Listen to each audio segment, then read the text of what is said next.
Hey everyone, this is Brian Kuferschmidt reporting for iPadAppCafe.com, and today we're going to be talking about Phase 84 from Retronyms.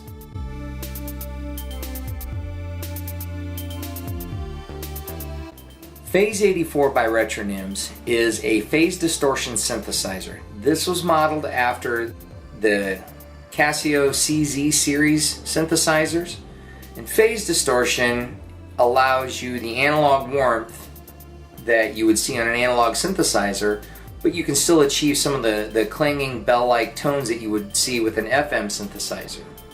So it's pretty capable. Some of the features include over 100 MIDI presets, MIDI support so you can use your controllers, it has inter-app audio support, and advanced keyboard section, which allows you more expressiveness. It has a MIDI learn function so you can program the knobs on your particular controller, which I will demonstrate in the video. It has an expressive performance mode with XY controllers to allow you to do things with the filter or change some of the parameters. It also has a groove sequencer which will allow you to play gated grooves while holding the keys down. Phase 84 is made by Retronyms, which has an app called Tabletop. Now, Phase 84, like some of their other synthesizer apps, are tabletop ready, so you can incorporate these instruments into your tabletop setup if you use it. It has a precision knob mode, which when you tap a knob, it will open up a larger one so you can get more precise settings than the small knobs that are already on the app interface. And it has a really nice unison feature which really fattens up your tone. All these I will show in my demonstration as we go. Phase 84 has two general purpose oscillators and a Foreman oscillator. There are 4 different waveforms for each oscillator type. The general purpose oscillators have a slew control so you can change your pulse width mod, and the Foreman oscillator has a volume so you can add that in as well. The mix section has 8 parameters for adjusting things like volume, your A-B balance, your unison, etc. And then there's a shaper section and an envelope section. Your envelope is your standard ADSR envelope, and the shaper section also has an ADSR, but you have 2 controls for minimum and maximum. Now the idea behind the shaper is more like a low pass or a high pass filter depending on how you have it set. And there is a filter section in the effects section. Speaking of effects, Phase 84 has a stereo delay with 450 milliseconds of delay time, a feedback control, and a loss control. Really makes it sound like an analog style delay, like a tape delay. There are also 3 LFO sections which you can assign the LFO to quite a few different parameters. So enough of me talking, let's get to the demonstration. This is Phase 84's graphic interface. This is the screen that it will open up to, and it usually opens up to initialized tone when you get started. So it's a basic. And as you can see, it has the 2 oscillators here and the Foreman oscillator. These are your wave representations. Usually starts on the saw wave, but if you tap it, you'll see that you have a choice between square and saw, and then angry and angrier, and those are different forms of, I believe, a saw wave, or it's a something, I don't know. So let's look at it real quick. So as you can see that the graphic changed a little bit there. So I'm going to stick back to the saw wave that it started, and each one has a slew or a skew, excuse me, and that changes the tone.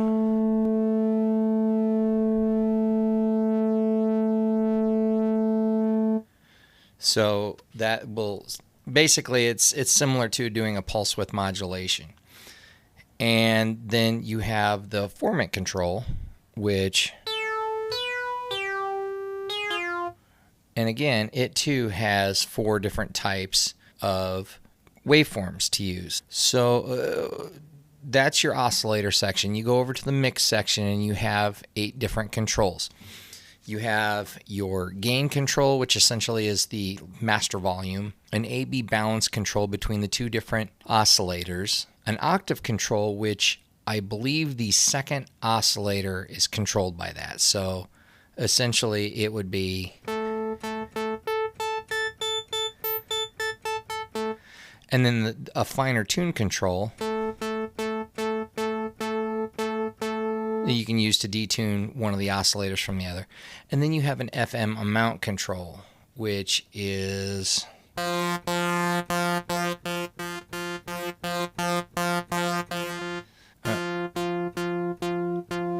okay, that's the pulse width control,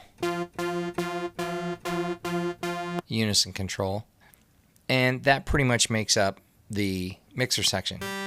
And you also have a delay amount control, which adds in the delayed signal over the dried signal. Okay, so moving on to the amp section, we have 5 different parameters that you can set. You've got your standard, attack, decay, sustain, release, and then you have a fade, which I think is more of another release. So, you know, you can set your controls as such to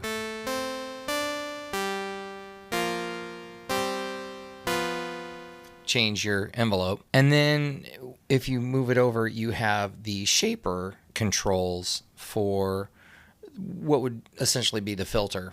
And if you notice these 2 controls down here, right there, you have a minimum shape and a maximum shape. And essentially what that is like the filter opening and closing. So here it is, full open. And this is where the envelope would come in, as you can hear how it gets darker. So playing with that, you can get some interesting filters and things, as you would, say, an analog synth or whatever. So if you look in the upper right-hand corner, we have a delay. And it's 450 milliseconds for the delay, and it's in stereo. So you can, say, do a multi-tap, left-right kind of thing. And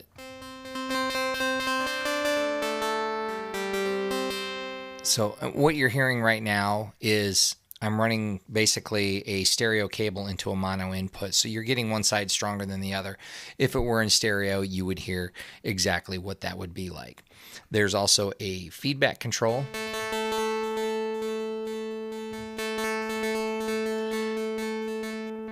And a loss control, which that simulates like the aging of a tape head, so your echoes fade out.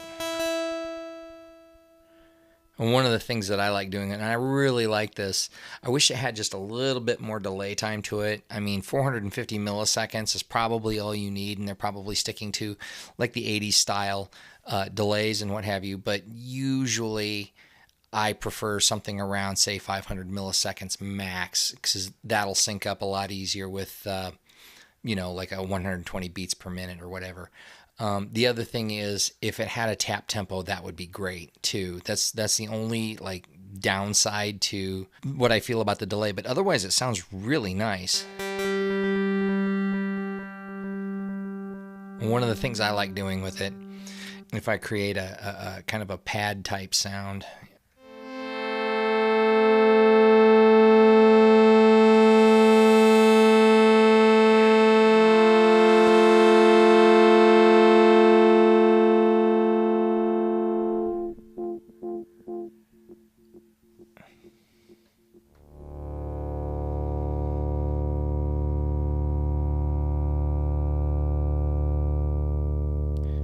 and then I use the loss control to kind of do different rhythmic things to it. It's a lot of fun.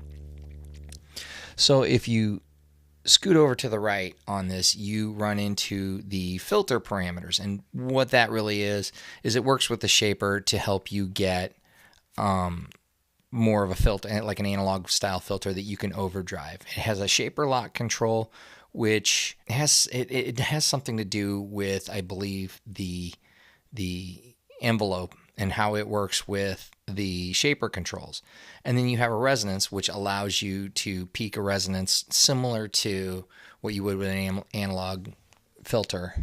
And if you look here, you'll see I've got 4 different types of filtering, you know, the different gain stages, I guess, is what it would be. And that,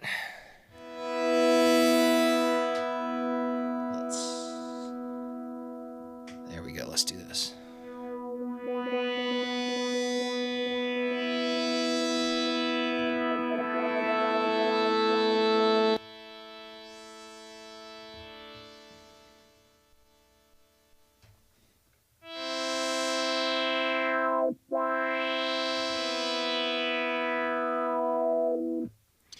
So, you've got some analog style filtering that you can play with too.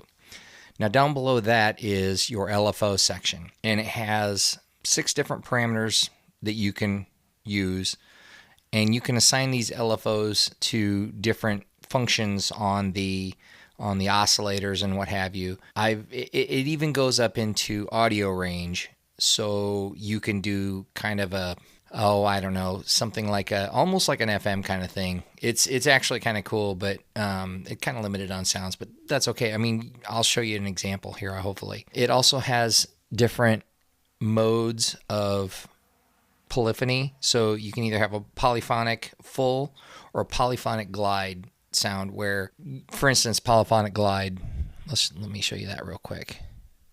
So when you play something,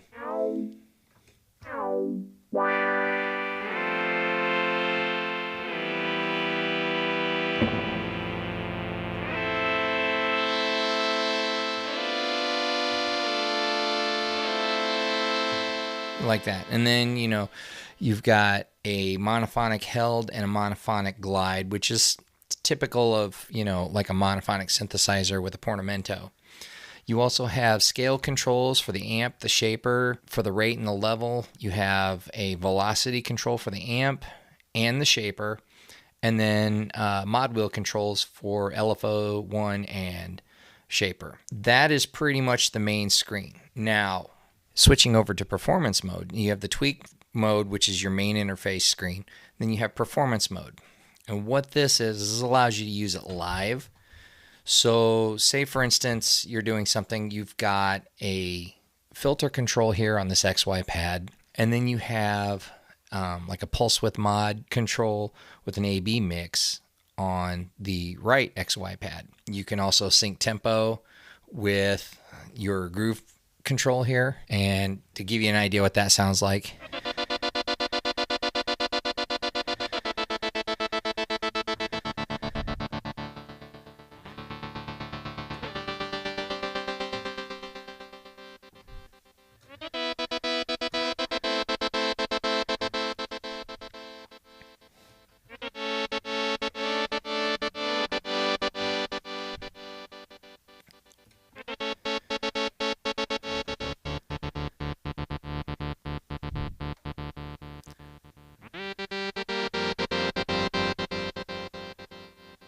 So essentially this is a gate control, and it has 16 steps. So you've got different styles, but then you actually have a custom one that you can actually design your own gating for your own groove.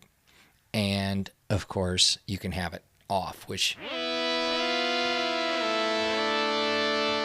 Okay, back over in tweak mode. Some other things I got to point out here is you have presets here for your pitch wheel. And you can go up or down 12 semitones, up to 12 semitones. So, for instance, one of my favorite things to do is set the bend down for 12 semitones down, so it drops a whole octave, and then I only bend up, say, 2 semitones for like a half step bend or a full step bend, depending on what I'm doing. So that is pretty much the basics of what's going on here. What I like about this app the most is the fact that it does still give me that analog feel and the sense of control that analog produces, but I can still get some of those clanging bell-like tones from FM. And if anybody knows me, I'm kind of a fan of frequency modulation. Most people, and it's not one of those you either hate it or you love it. And I'm pretty much in the love it camp. So phase distortion synthesizers are kind of right up my alley. And believe me, I have a blog post on iPadappcafe.com where I talk about Phase 84, and I will put a link in the descriptions for you to go and check this post out. If you want, you can purchase the app through there, and I talk about how this app is causing me to spend money, because currently I am looking for a Casio CZ1000 on eBay, and when I did the FM4 app review, I ended up buying a DX27 for the very same reason. So, bad case of gear acquisition syndrome, or gas as we call it.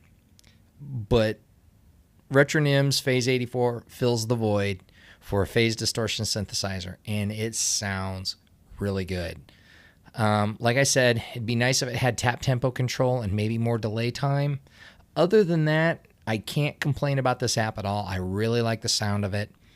And the music you're hearing in the beginning was actually composed using iElectribe as the drums, and everything else is Phase 84.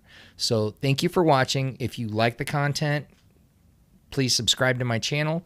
If you've got any questions about it, feel free to hit me up in the comments section. Once again, go check out my blog site, ipadappcafe.com. Check back regularly. You can purchase apps through there. You can read some of my reviews, and I also do a lot of other stuff pertaining to using hardware and software together, mainly iPad stuff. I'm looking to expand that because I just recently got a Mac and I've been using it more and more, and hopefully you'll see some more performances coming up.